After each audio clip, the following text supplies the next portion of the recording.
Harley Davidson's on fire. Now they want to take their production out of America. Why? Because they already twisted up what being a biker is. So Harley Davidson got some real bad reviews over there in Sturgis. We don't give a damn. Let the mother burn. Burn, baby, burn. Look at Whiskey. The deer is looking at you. You don't even see him. Oh, now he's going away. Oh, there's two of them. Look, Whiskey. Look. You don't even see them. Now you see them, don't you?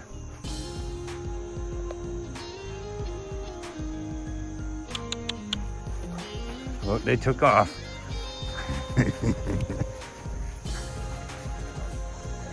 So, taking Whiskey on his walk and spotted some deer. Thought they was gonna come out and greet us. Then they turned off. Whiskey must be too excited. Anyways, let's talk about Harley Davidson, huh? Here's a subject I should be able to talk enough about. Of course, I've already had feelings this way about them for a long time. People are just now getting on board. And that's what I try to talk about, right? Try to explain to people. You know, everybody's offended. Everybody claims they want to be real motherfuckers, but you know what? Till it's time to be a real motherfucker, right? It's all about being real. Walking the walk that you talk, right? So, what's up with Harley Davidson? Let's have a discussion about this. Hold on.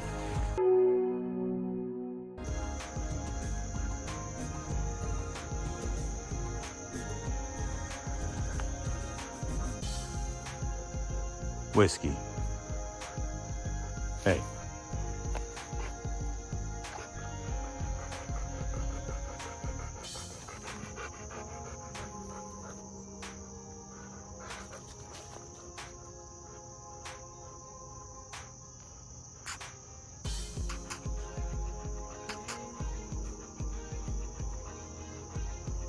Whole bunch of them. Oh, you can't go there. You can't go there. They outnumber us.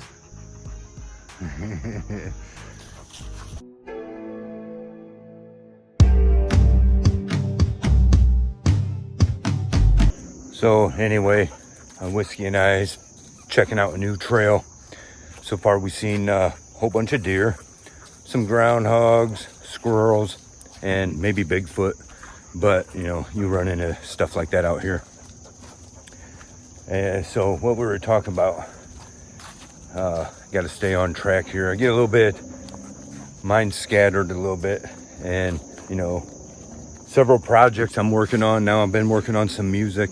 It's crazy, my mind goes all over, and I had a few little tracks I wanted to work on, turn to, because I got some real songs I'm working on that I've had for a while, and I want to have them right. So I was messing around and taking some scrap tracks, I thought, and I was screwing around, and it turned into something I would never play on my own radio, right? It's ridiculous, but it actually turned out all right. So I'll be releasing stuff like that once in a while, but not, you know, not that kind of style of stuff, hopefully. I mean, I didn't even know I had that in me, right? Anyways, Harley Davidson though, right? That's what we were talking about. Let's consider it. They're, you know, just like the rest of these all-American companies, going, you know, bankrupt, going broke because they went woke, right? But Harley Davidson did a long time ago, and people don't realize that. You know, we got all these,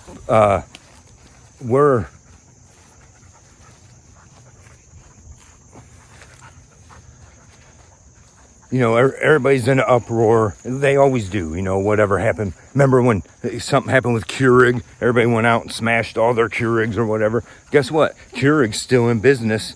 People still buying them, right? They stopped for a minute because they were upset. It's just stuff like that. That's what happens, right? And you have, but that's some more,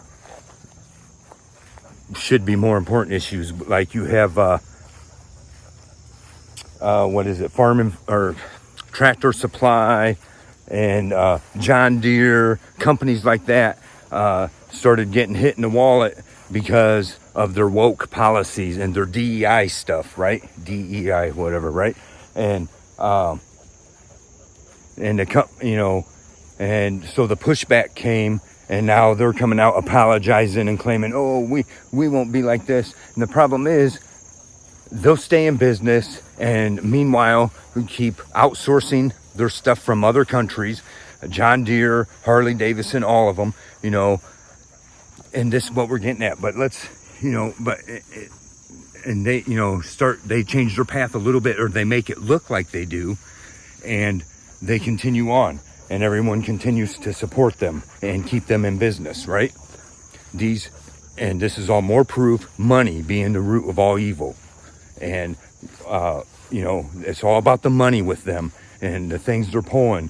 And just like these things that they're, what John Deere's been pulling, and now what, slow down. And now what Harley Davidson's been pulling is all about the money, right? It's time. And one of the things that gets me censored the most is because I have a no-nonsense view about how to fight these battles, right? Hit them in their wallet. Take the money, right? When the whole thing, they was threatening to shut down the country, and I was like, shut down the economy I wrote an article on my website, shut down the economy on our own terms, under our terms, because if we do it under their terms, they control us.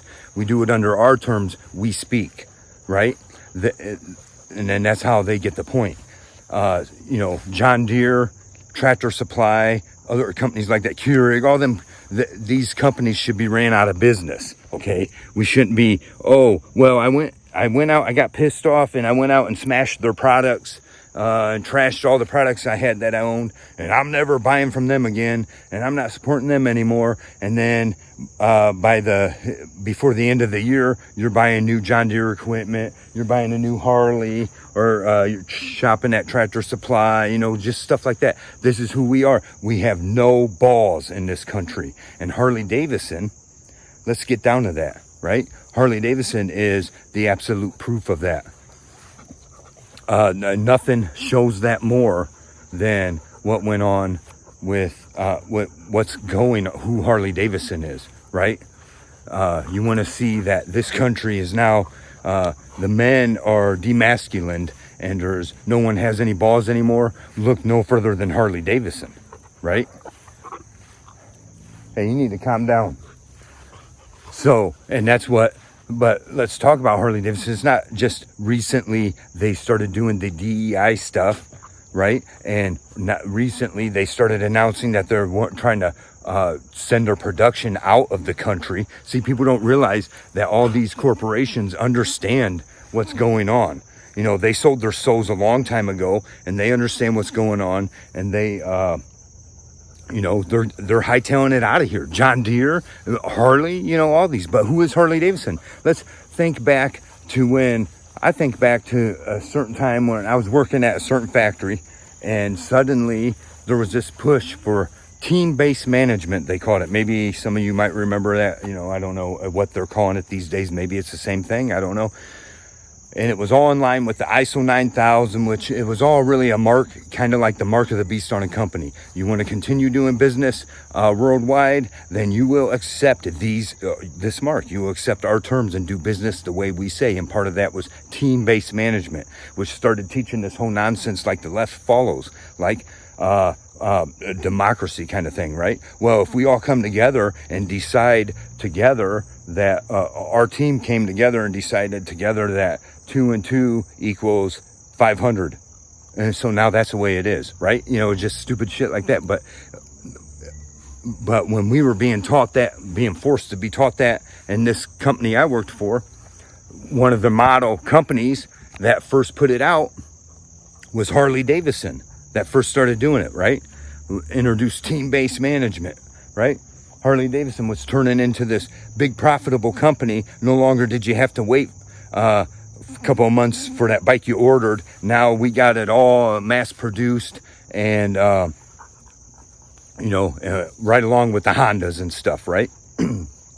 That was when Harley Davidson was selling out. Harley Davidson was starting to sell out and people didn't see it. See, back in the day, you wouldn't think this about me. I got a couple of Harley shirts you see me wear once in a while, I guess, right?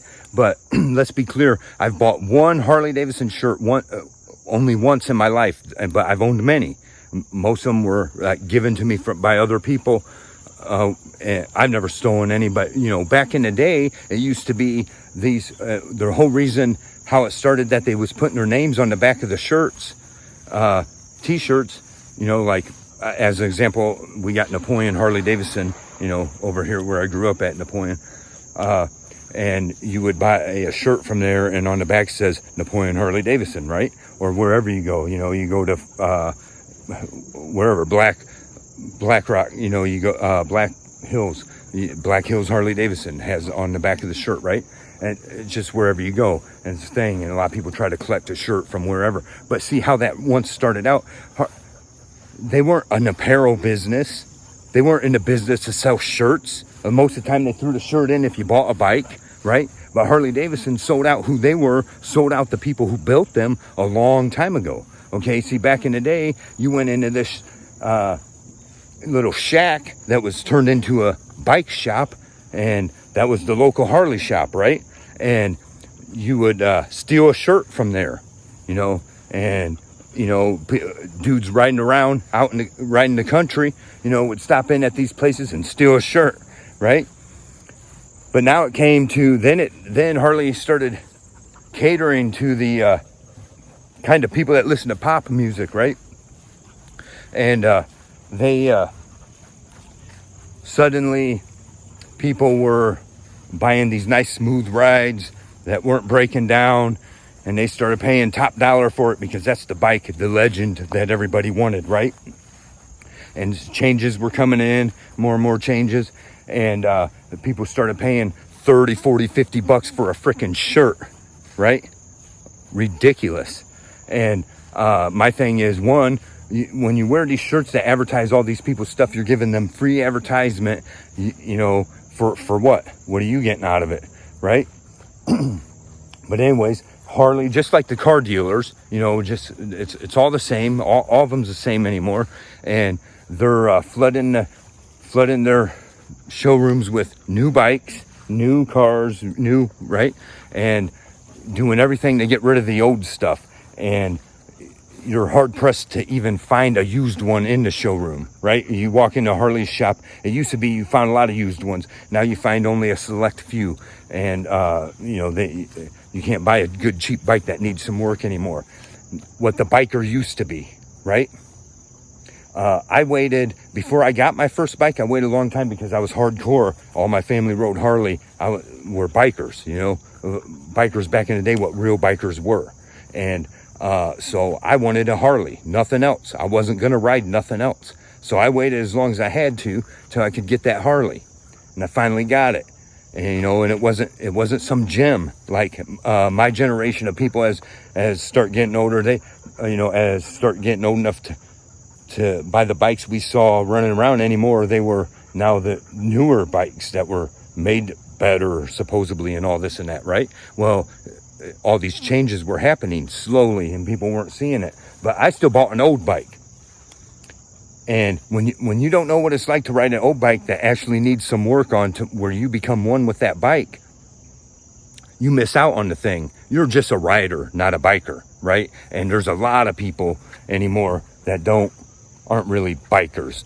They're just riders because they happen to own a motorcycle, right? They own this nice shiny thing that they're afraid to get dirty, afraid to put any miles on. And that's where Harley Davidson started making a killing, started catering to all kinds of people, all the, people that would never be. But what built them? What built Harley Davidson? Okay, what made them who they were? Well, it was the people back in the day that didn't give up on them when they almost went out of business, right? Because these people were, the type of people who a biker used to be. You know, we held on to our values, but we had our values and stuff, but you weren't somebody you would cross, because we got balls, we're not going to take it lying down, right? But otherwise, we're good people, hold on to our values, but we don't dress just like you. We don't care. We don't worry about all the vanity stuff. That at least used to be the way it was, right? And we didn't care that we had to stop and work on our bike, right? I loved it. I got to know my bike. I didn't care that I had to stop and tighten something up once in a while, which ain't as bad as, if you do it right, it don't happen as bad as a lot of stories you used to hear. That's because most of the people were, not everybody was a mechanic, but they all, you know, but anyways, but the older bikes, yeah, did have some issues. Yeah, they came a long way working that out. But now, it's not even really a Harley anymore. It's some liquid cooled motor that is ridiculous. More shit to go wrong. You don't need it. And Harley Davidson's making sure you have to start buying pretty much what the foreign bikes were, and ignoring the fact that they were the legend that were king, right? Over the foreign bikes didn't matter, you know. And so anyways, soon enough, you start going in a showroom. You can go in a showroom right now, and you go in a showroom right now, look at a bike, start it up inside the showroom, all the doors closed, and nobody else in that place is going to know that the bike was running. That's ridiculous, right? Harley Davidson wasn't known for that. They were known for their sound and purposely loud, okay? The louder the better used to be, right? Well, now they come along, they're quiet as hell, and oh, well, you can make it louder, and for extra big money, okay, you can buy these pipes and put on there and make it louder. You can get this tune-up kit and make it sound better. Why? Because Harley lost their sound. They ended up going into fuel injected and all this stuff, ended up losing their sound, and so they made them quiet as hell, and nobody wants that little quiet bike. So then they, you know, because really they always wanted that traditional Harley sound. Well, they no longer have that sound. So now we make them real quiet. So as you put these upgrades that you're spending big money on, and those upgrades start to make it sound better, you know, yeah, sound better, but not sound like a real Harley, right? Anyways, and that's how Harley started treating the people that built them, who they were. They started charging outrageous prices on their bikes because they were the one with the reputation. They were the legend, right? Now all of a sudden the real bikers couldn't afford to own a bike.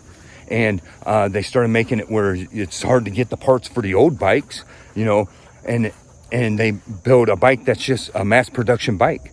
You know, my Gracie, that's a shovel head, that's a bike that has its own attitude. People say, oh, well, they break down. You know what? She only broke down when she had an attitude. And that's the truth. People want to, you know what? It didn't matter what. It didn't matter what the circumstances was. Could be all brand new, all gone through and be ready to go. And start just fine, and then, you know, we won't get into all that, but one reason or another, and then she decides she don't want to run today, right?